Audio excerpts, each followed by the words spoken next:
নমস্কার বন্ধুরা, cook it with Krishna চ্যানেলে আসার জন্য সবাইকে জানাই স্বাগত। আজ বানাবো বড় ভোলা মাছের ঝাল।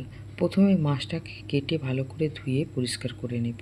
নিয়ে ভালো করে নুন হলুদ মাখিয়ে নিয়ে মশলাটার ব্যবস্থা করে নেব। প্রথমে আমি দুটো টমেটো নিয়েছি, আগে কেটে নেব। টমেটোগুলো ভালো করে কুচি করে নিয়ে পেঁয়াজ কেটে নেব। টমেটোগুলো মিক্সির জারের মধ্যে নিয়ে নিলাম, আমি একবারে পেস্ট করে নেব। এরপরে পেঁয়াজগুলোকে ভালো করে কুচি করে নেব।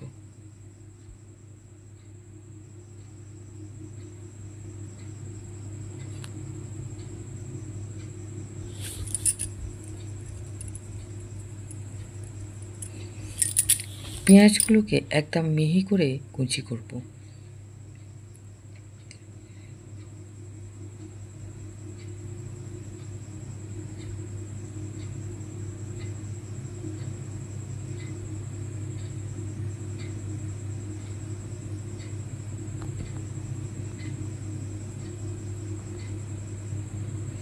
এরপরে গ্যাস চালিয়ে একটা কড়া বসিয়ে বেশ খানিকটা সর্ষের তেল দিয়ে তেল গরম হয়ে যাওয়ার পরে মাছগুলোকে ভেজে নেব। এর মধ্যে কী কী মশলা বেটে নেব সেটা দেখিয়ে দিলাম। 1 চামচ ধনে, 1 চামচ জিরে, 4 থেকে 5টা কাঁচা লঙ্কা, আর দিয়ে দেব 1 চামচ সর্ষে। সমস্ত কিছু মিক্সিতে বেটে নেব। এর সঙ্গে দেব আদা রসুন পরিমাণ মতো, দিয়ে একসঙ্গে মিক্সিতে পেস্ট করে নেব।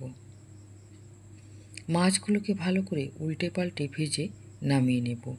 এরপরে কেটে রাখা পেঁয়াজগুলো মাছ ভাজার তেলের মধ্যেই দিয়ে দেব। দিয়ে ভালো করে একটু নেড়ে নিয়ে পেঁয়াজটা অল্প ভাজা হয়ে যাওয়ার পরে কেটে রাখা আলু দিয়ে দেব। দিয়ে ভালো করে নেড়ে চেড়ে কিছুক্ষণের জন্য ঢাকনা দিয়ে দেব। ঢাকনা খুলে আবার একটু নেড়ে নেব।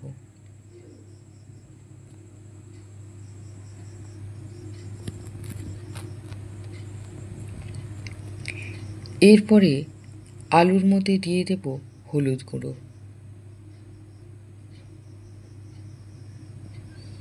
পরিমাণ মতো নুন দিয়ে দেব। দিয়ে ভালো করে নেড়ে তরকারিতে মিশিয়ে নেব। এরপরে দেব কাশ্মীরি লঙ্কা গুঁড়ো।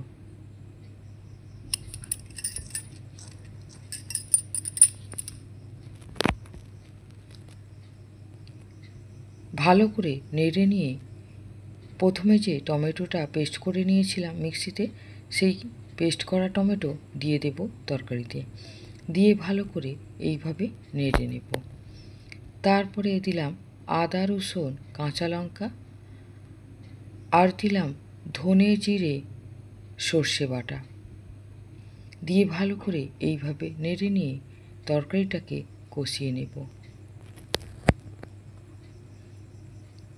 বেশ কিছুক্ষণের জন্য ঢাকনা দিয়ে দেব।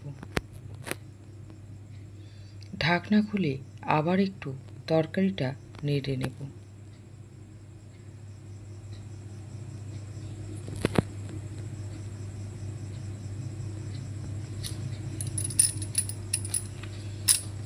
এরপরে ভালো করে তরকারিটা কষিয়ে নিয়ে অল্প জল দিয়ে দেব।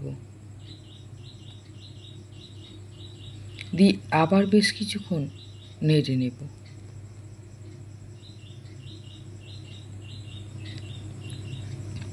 এইভাবে বারে বারে ঢেকে গ্যাস কমিয়ে তরকারিটাকে জলটা দিয়ে দেব। নিয়ে মিক্সির এরপরে ঝোলের জন্য পরিমাণ মতো জল দিয়ে বেশ কিছুক্ষণ ঢাকনা দিয়ে গ্যাস জোরে দিয়ে ভালো করে তরকারিটাকে ফুটিয়ে নেব। ভালো করে তরকারি ফুটিয়ে আলু সেদ্ধ হয়েছে নাকি দেখে নিয়ে এরপরে দেব ধনে পাতা। তারপরে দিয়ে দেব ভেজে রাখা মাছগুলো।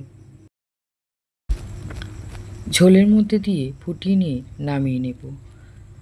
আমার এই ভোলা মাছের ঝাল রান্না যদি আপনাদের ভালো লাগে আমার চ্যানেলে একটা সাবস্ক্রাইব করে দেবেন, লাইক করবেন, কমেন্ট করে জানাবেন।